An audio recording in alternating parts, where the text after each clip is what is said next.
So as I was saying, my name is Cameron Burris. I'm a clinical social worker and mental health therapist through the Center for Women's Inc.'s Counseling and Wellness Program.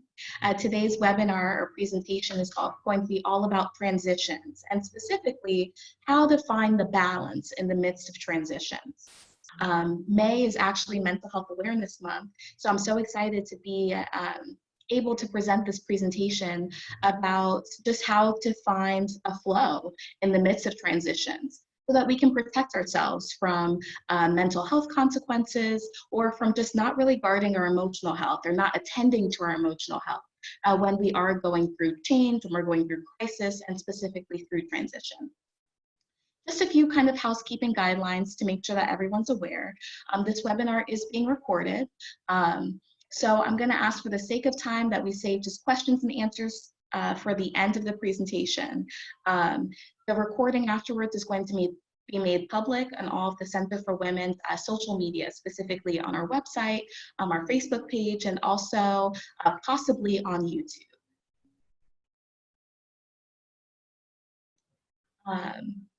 So it might be useful to maybe take down some notes, have a pen and paper handy, or jot down any questions or comments that might arise over the course of the presentation so that you can go ahead and ask those when I'm finished presenting. Also, I might challenge you to be mindful of any resistance that might show up as I'm delivering this presentation. So oftentimes our mind tries to kind of actively resist information about change or about transitions. That's a good thing when we notice that resistance. So I challenge you to write down any resistance that you may notice throughout this presentation, maybe so that we can explore that and talk about that together as a group. So what do I mean when I talk about becoming at ease with transition? When I'm using transition in this way, I'm really recognizing that transitioning is a balancing act. And I say it's a balancing act because we have to balance the external changes that might prompt a transition and our own internal reactions to the transition. It also requires us to recognize how our emotional selves, our emotional bodies, respond to change. Many of us may find that we respond in either passive or aggressive ways, or some combination, kind of depending on the context and on who we're talking to or who we're engaging with. And then it's a process of working to regulate our bodies based on our own change reactions. So transitioning is a process of learning to lean into the crisis in a productive way. That way we can maintain perspective without getting lost in the season of change. Because what we have to remember about transitioning is it is a season. We all go through seasons. But it is just that, one period out of the entirety of our lived experience. And sometimes it's hard to really remember that big picture perspective, especially when we're in the midst of it and when we're in the thick of that transition.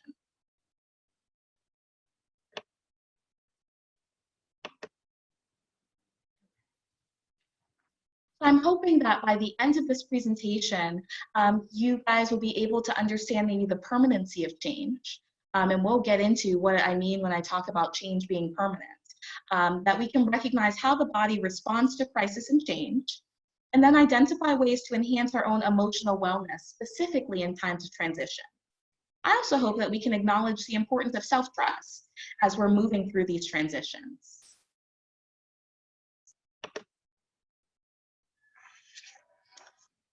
So, change is the only constant, or one of the only constants in our life. And I really like this quote by George Bernard Shaw that says, "Those who cannot change their minds cannot change anything," because change really does start in the mind. And any resistance or crisis that shows up to change really also starts internally and specifically in our minds. So throughout this presentation, I'm going to use the word change, crisis, and transition. But I am using them kind of for different reasons. So I want to make sure that I explain the differences in those, because oftentimes we use those three words interchangeably. So like I said before, everything that we're going to go through will change. But oftentimes a crisis, and a crisis can be something that's internal, so we can feel an internal crisis, or external. It often precedes change. and it's responsive to the idea of change. So when our mind first registers that something could be changing, we kind of go into crisis mode, and we respond to that crisis in a few different ways, which we'll get into in a few minutes. Our minds go into crisis mode when it senses that change is on the horizon. So while we're always in the midst of change, we're not always in the midst of transition. And let me give you a tangible example of that. Our bodies are constantly changing. We have trillions and billions of cells in our body, and they're constantly changing. But we don't usually feel that transition or that change until we're going through these major milestones, whether that's puberty, whether that's pregnancy, childbirth, menopause. We don't feel these big changes until we're in these key states of transition in our lives, even though our body's always changing. So we don't always register that change is occurring. And that can sometimes be a good thing. Can you imagine if you always felt every cell in your body changing, we probably wouldn't be able to get anything done. Transition usually moves more gradually than changes and can be thought of as an internal process. So change can be external or internal and usually happens a lot faster than transitioning does. And then any change that we go through can be a crisis, even good changes. So getting married, that can be a very exciting time. But it can also be a time of crisis as we're transitioning into maybe starting a new family or starting a life with someone or thinking about forever with someone. Having children, same thing. Very exciting to be bringing life into the world, but there's also more responsibility that comes with that. And that can also trigger sort of a crisis response. Same goes for graduation, birthday, starting a new job. I'm sure we've all felt some sort of kind of big milestone change at some point in our lives. So while change is constant and we can always expect change is going to happen, it's really hard for our minds to understand that change is constantly happening. Our reactions to change then often come out of fear of maybe a new normal, a fear of the shift and what might come with the shift and with this transition. But we as humans are the only species who actively resist change. So like I was saying, change is constant, change is permanent, it's always happening. Animals, plants, seasons, the weather, it's constantly changing. And you can see as we kind of reflect on it, those different elements and key aspects of life are able to really flow with the change. And then there's us. And I say that with love, because our minds are so powerful that it really resists so often this idea of change, and that can get us kind of stuck in this pattern of thinking where it can be hard to get out of it or to lean into change or recognize that change can be a really good thing and it can be a positive thing in our life. It's hard to recognize that change can be positive or good when we have a fear response to change. So part of our brains are hardwired to fear change. And by extension, we fear the transition process that comes with change. So for us, that resistance to change again starts in the mind. So it's the mind's aversion to change that fuels a lot of our own suffering as we think about changing and transitioning.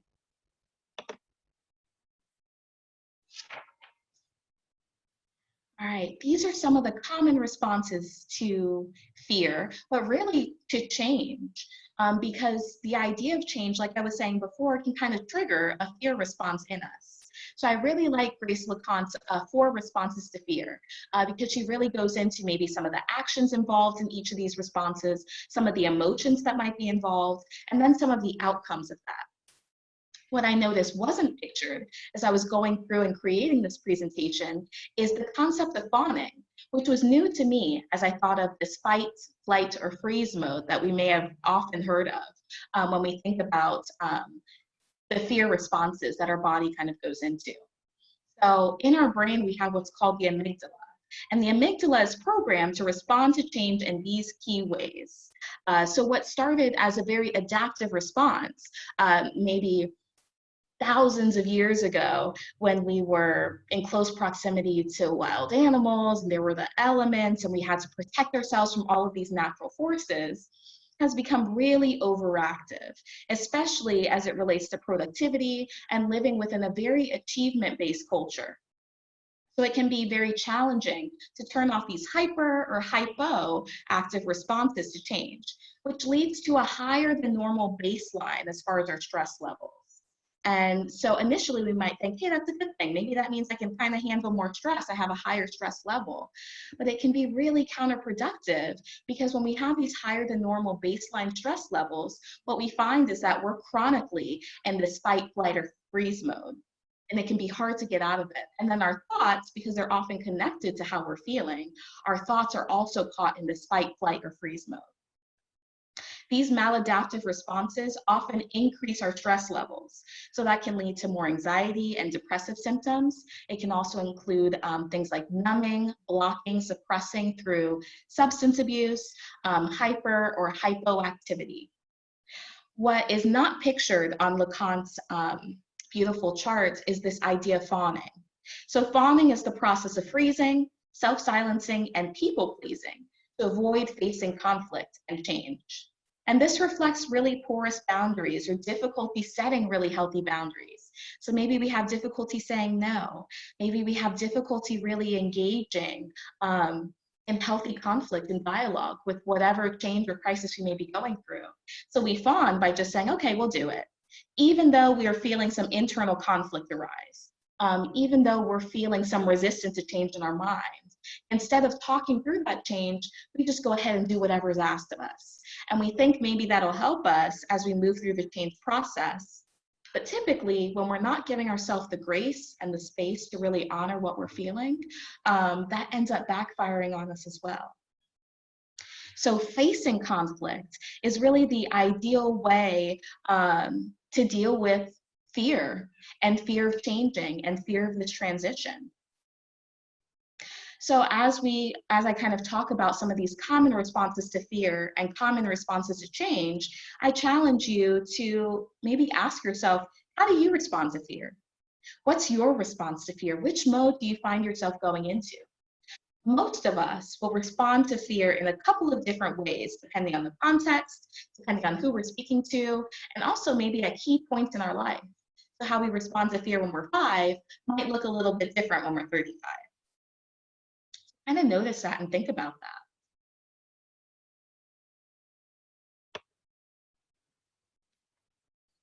So how can we protect against change? We know it's inevitable. We know that's going to happen. We know that it's already happening right now as I'm speaking, as you're listening in and taking in this presentation, things are changing. So the greatest protection against change is to just expect it, because we know that's going to happen. Everyone goes through seasons of change, and everyone goes through seasons of transition. And all change can come at a cost, even if the cost is temporary, even if the change is good. For example, I brought up the topic of maybe pregnancy, an exciting time, but also a time when our bodies and our hormones are changing. And that can lead to changes maybe in how we see ourselves, for better or for worse. Marriage. We're transitioning from one primary family system to the creation of a new family system. It can feel really daunting and can feel very overwhelming, which are normal responses to this transition process. Even graduation. We're coming up on a season of graduations right now. And you're kind of crossing this milestone. At the same time, there's more independence and more responsibility that comes with that independence. Because now we have to think about, okay, what's next in my life? Do I have to apply for a job? Am I going into college? Financial aid, bills. So a lot of emotions can come up as we talk about change. Doesn't mean that's a bad thing though. Even if some of those emotions feel negative. Actually don't really believe in negative emotions, because emotions are kind of cueing us into how our body is responding to that present moment. So it's giving us a lot of key cues, which is why I say that emotions are a good thing. Even if the emotion is anger, sadness, confusion, those can all be good things because they're sending us messages about how our body is responding internally.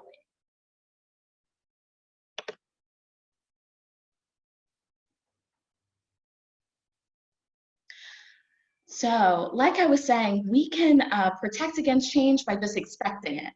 I really like this transition model because it gives you an idea of what to expect as we're flowing through seasons of transition and times of change. So So when we're aware of and knowledgeable about the process involved in change, that's when we really feel empowered to make these decisions and make this transition mindfully and consciously in our life. So this transition model was developed by William Bridges. And this just provides a little bit of psychoeducation on the transition process so that we know what to expect when transitions occur. Take a couple of minutes and really look at this transition cycle. Notice if anything maybe stands out to you about this model.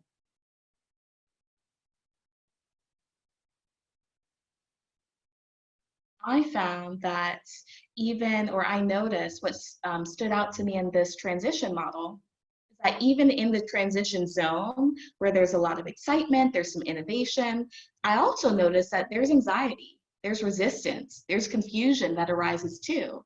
So we can have kind of a mix of emotions or get kind of tangled up with some of these emotions, which seem to kind of contradict each other. Why does that happen?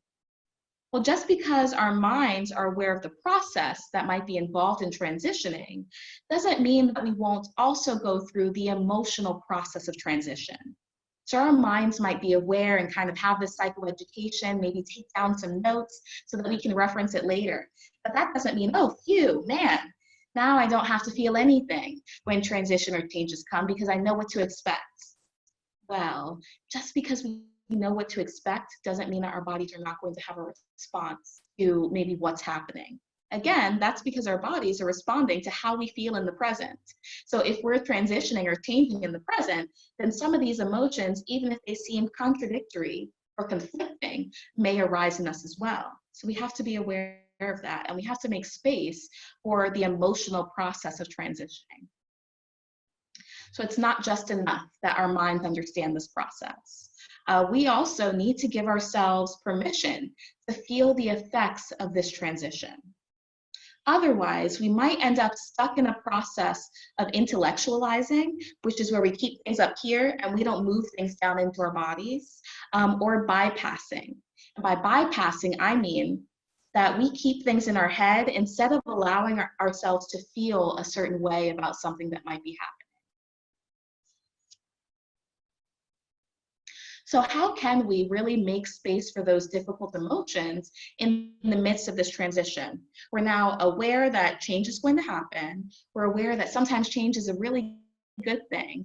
We're aware of how our body goes into maybe crisis mode or that fight, flight, freeze, face, or fawn mode when we face transition.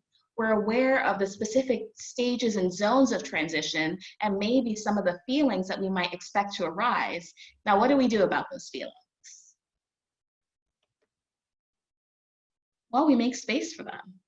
And I really like this slide because it goes through step by step the process of making space for difficult emotions. A lot of the times you might hear things buzzing or trending, especially on social media. You have to feel your feelings. You have to make space for your feelings. And I love reading that, but my next question is, okay, where do I start? How do I do that? This kind of guides you through that process. So even good changes can cause stress. So we have to give ourselves permission to validate the stress that we're feeling. That's the first step. Acknowledge that things are changing and validate it.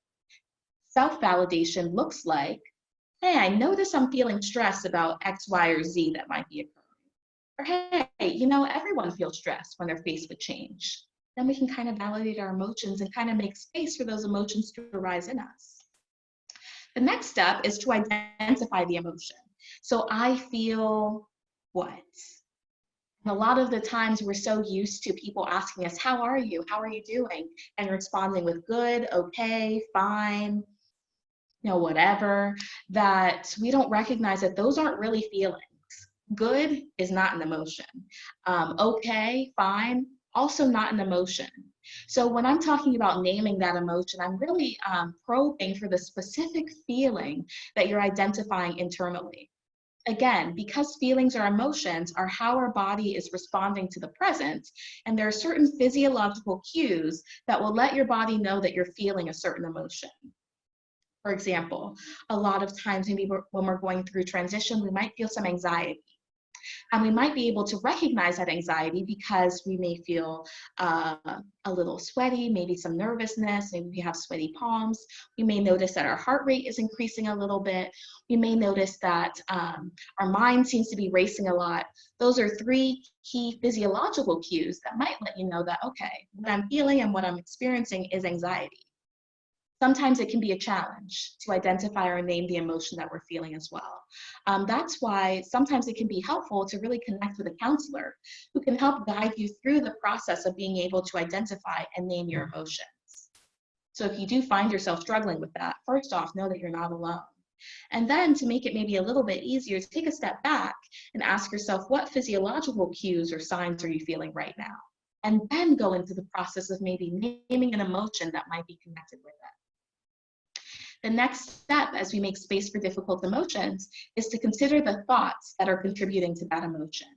And this one is really the game changer. And I say that because while our emotions are always valid and we never want to invalidate or discount or minimize our emotions, sometimes the thoughts that influence those emotions are not valid. And so we have to kind of put that thought to the test. So sometimes when we make the space for these difficult emotions, it can be really challenging to disentangle our emotions from our thoughts. And when I'm talking about thoughts, I'm really talking about our conditioning, whether that's from the culture that we live in, from family system, from friends, from loved ones, that conditioning that we may have internalized, and kind of that programming. Programming meaning that sometimes we get stuck in certain ways of thinking and certain ways of responding. And sometimes that's from childhood, sometimes that occurs during key transitions or milestones in our life, but we may find ourselves stuck in this way of programming. All of those I tie into our thoughts, and these all can kind of get us stuck. And our thoughts, conditioning, or programming can give way to that flight, fight, or freeze response. And then our emotions arise as a response to those thoughts. That's why I believe the easiest way to challenge our fear and discomfort around transitions is to challenge the thoughts or conditioning that might be connected to that discomfort. I'm going to say that again. That's a big key. The easiest way to challenge our fear or discomfort around transitions is to challenge the thoughts or conditioning that is connected to that feeling of discomfort. How do we do that?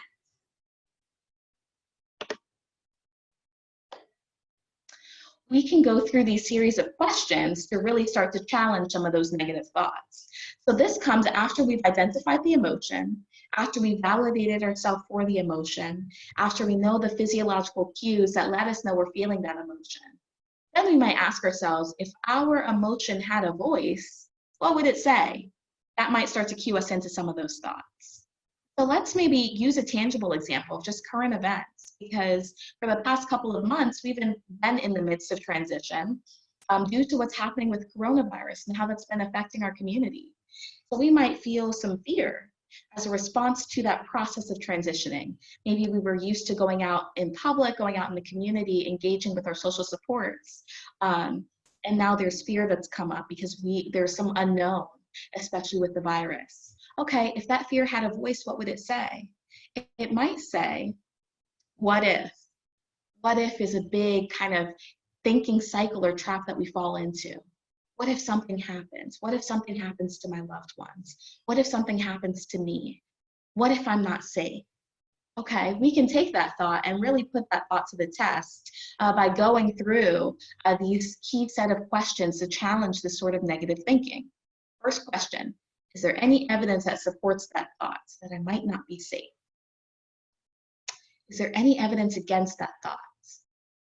Oftentimes when I ask clients in one-on-one sessions, those first two questions, that tends to really challenge that negative thought right away.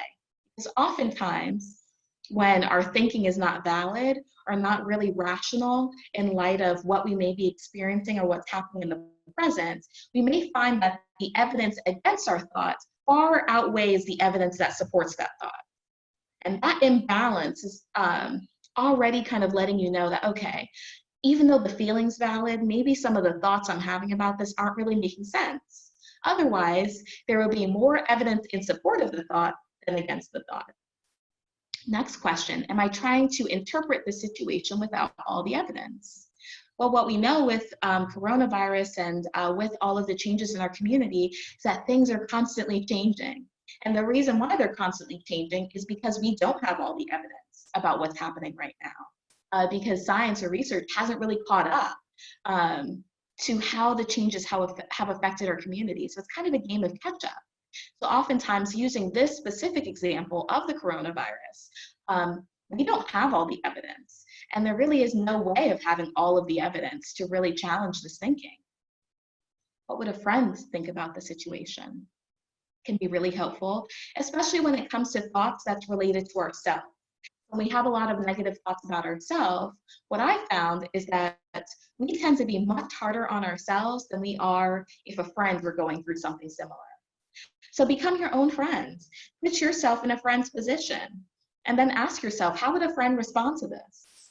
Usually, our friends are not as critical, they're not as judgmental, they're not as harsh as we tend to be to ourselves. And that can be another key indicator that maybe the negative thought that we're experiencing isn't valid or isn't rational in the present. If I think about the situation positively, how might it be different? This is really key to kind of reframing some of the negative thoughts. It's a challenge when we already have in our mind that a thought is negative to kind of think about it from another perspective. But being able to step out of our own experience is key to not getting stuck in that cycle of negative thinking. And then how will the situation change a year from now? Will the situation matter 5 years from now? Maybe yes, maybe no. I know in the situation with the coronavirus, we really don't know how things are going to matter 1 year or 5 years from now. But what we may find is that just looking at the first two questions, some of the evidence kind of against that thought, again, outweighs some of the evidence in support of this thought, which is that we should fear and be afraid of and maybe self-isolate against all of these changes that are happening. So once we've done or gone through all of these questions to challenge some of our negative thinking, we can start to ask ourselves, how can I replace this thought with something that actually empowers me? This is a key phase in transitioning. This is a key way to kind of allow your mind to buy in to the process of the transition. Because if we don't replace that negative thought, it's going to persist and it's going to linger. And maybe we're able to kind of ignore it or push it away for a few minutes or a few days or months or even years, but eventually it might come back up again.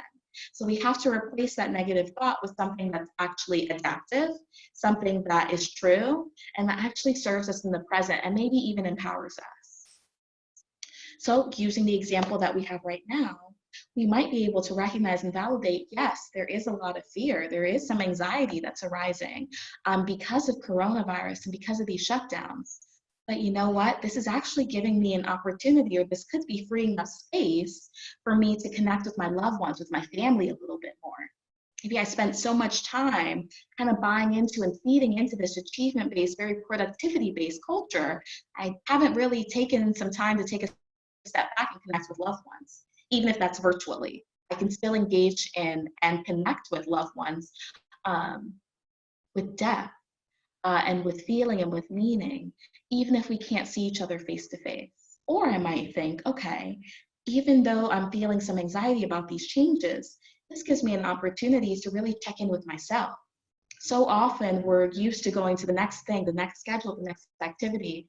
We don't have time to really ask ourselves, how am I doing? How was that schedule or all of those responsibilities serving me? And is there anything that I might be able to let go of that wasn't serving me? So when things reopen again, as they already have slowly started to reopen again, I'm able to kind of learn from this period of transition and not necessarily carry all the responsibilities and all the burdens that I had before the shutdown into this new stage of transitioning as we learn more about the virus and as these stages of reopening our community start up.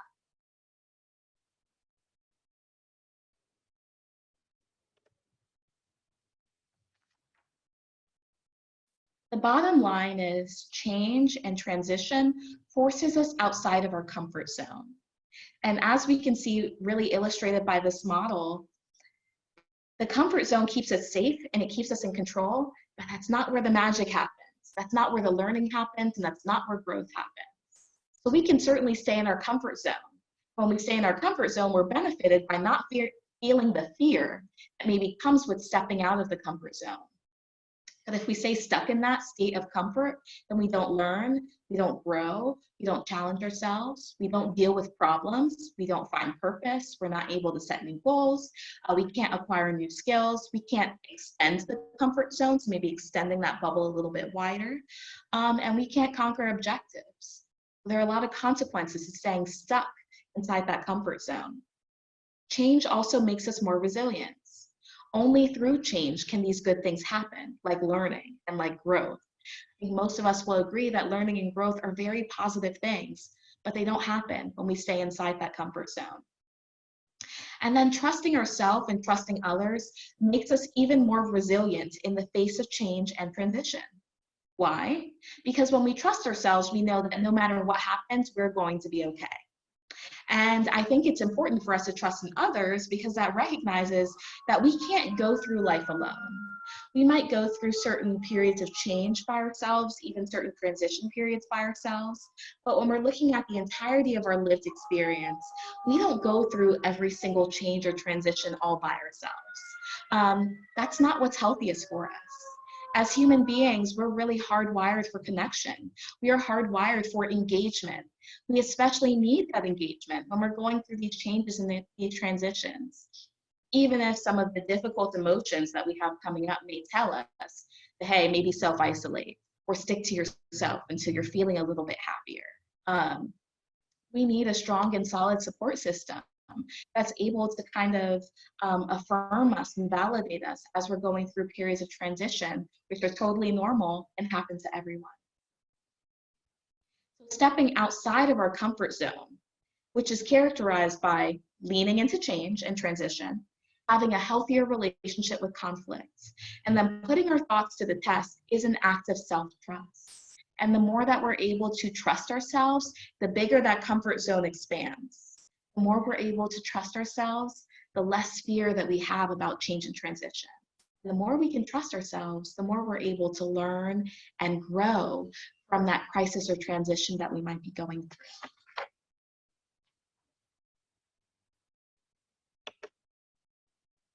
I really wanted to kind of wrap up this presentation by giving you a little bit more information about how the Center for Women's Counseling and Wellness program can serve you and the community. Right now, we're still offering virtual sessions, so we haven't quite transitioned into doing face-to-face sessions again. But virtual sessions can be available either by phone or by video. And these are available not just to women, but also to men, teens, couples, and families. We offer this on a sliding fee scale. I included our contact information. If you're curious about our services, or if you would like to schedule an appointment or just hear more information, our number is 813-210-9719. And I also included a list of key things that our counseling can address. This list is not at all exhaustive. So we really talk about anything and everything that might come up in your life, especially as you're transitioning. And some of the key things are stress, anxiety, depression, even anger. Trauma is one of the big things I see people for. Grief and loss, especially as we're kind of transitioning through this new stage that we find ourselves in. And self-esteem and assertiveness. Once again, this presentation will be recorded so that you can watch it a little bit later or share with others who might benefit from this audio. Does anybody have any questions or comments about anything that I may have discussed throughout this presentation?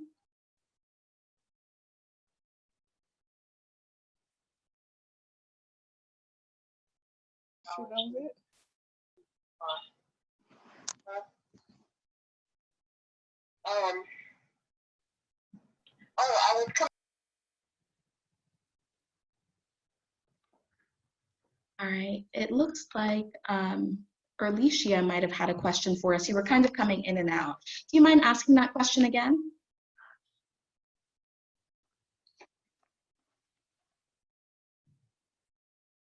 Well, like I was saying, this recording is going to be made available for you on all of our social media platforms, so feel free to share it with people that you think might be able to benefit. If you do have any questions that might come up maybe after this presentation, you have our contact information so that you're able to get in touch with one of the counselors at the Counseling and Wellness Program, including myself, so that you can ask those key questions. Otherwise, I'm so appreciative to you guys for participating and for engaging. I hope that you're able to take some key takeaways from this process of transitioning and what's involved, and that you feel a little bit more empowered as you go through your own process of change and transition through your life right now. All right, well, thank you so much. I'm not going to take up too much more of your time. I hope you have a great rest of your day and stay safe this week. Take care.